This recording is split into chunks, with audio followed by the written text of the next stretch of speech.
Welcome to my channel, Palawan Peacock Citizen. Don't forget to subscribe, Follow, comment. like, and share, and click the bell. Hello guys, good morning. Magandang umaga sa inyo, ano? At una nagpapasalamat tayo sa Panginoon Diyos na sa siyempre yung sa weather na binigay niya ngayon. Maganda yung araw ngayon, ano? At purihin siya kasi nga siyempre sa talento na kung ano man yung binigay niya sa atin at kung ano yung nagagawa natin. So ang ating unang-unang binibigyan ng pasalamat siyempre yung ating Panginoon Diyos sa yung nagbigay sa atin na pinahiram dito. At ngayon sa araw nito guys, meron tayong bagong na-repair at bagong video na i-upload. So ito yun siya, isang ceiling fan. Ito po marami tayong ginawa nito sa mga ilang beses na ito binaklas. Ilang beses na binaklas siguro. Para makita natin yung mabigyan natin ng solusyon kung ano man yung dapat na gawin sa kanya kasi nga bago pa ito at umaandar naman.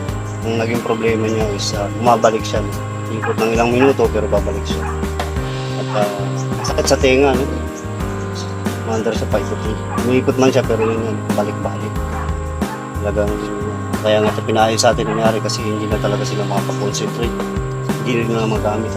So, ilang beses natin ito ginawa at maraming beses natin na binaklas yan. So, surrender na sana tayo guys kasi nga mahirap yung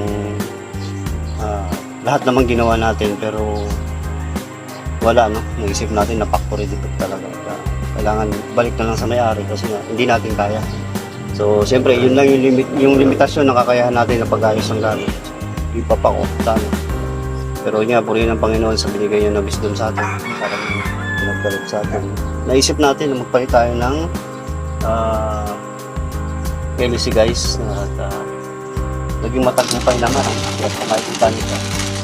Maingay lang po yan siya sa una, pero pag tumakbo naman, okay na. Hindi siya tulad dun dati guys na talagang yung narinig nyo nung pag-start niya nung dire-diretso lang yun hanggang sa magtagalan. So, yun nga, no? Salamat tayo sa Panginoon kasi nagawa natin at magagamit ang mga. Ano po ito sa mga hindi lang po nakakalam, ano? Pero kung sa nakakalam, so, yung challenge natin ay bahagi sa iba yung tutorial. Nalaman yung tutorial na ibigay nyo sa iba yung nalaman nyo.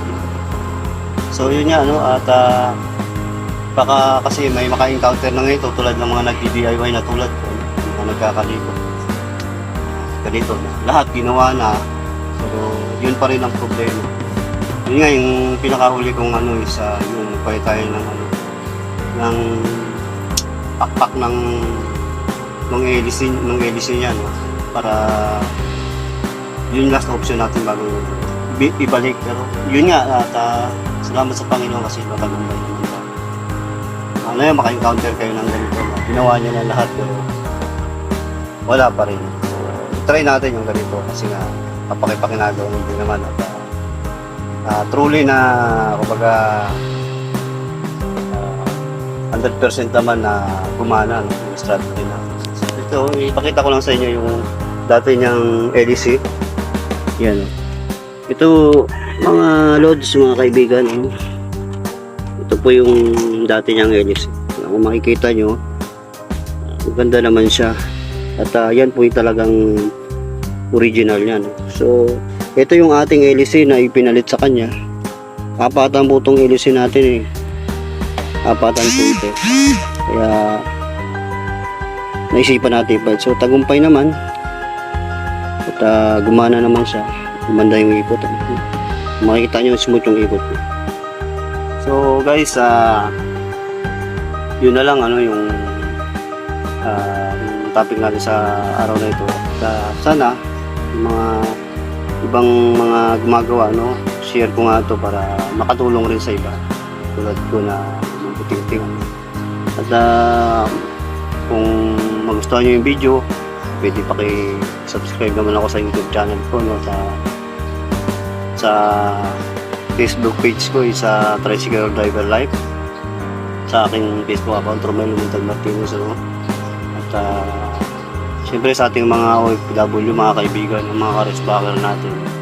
Gayun na rin po sa mga, siyempre sa mga katoda ko, Puerto Princesa at sa ibang lugar pa, ay binabati ko po kayo.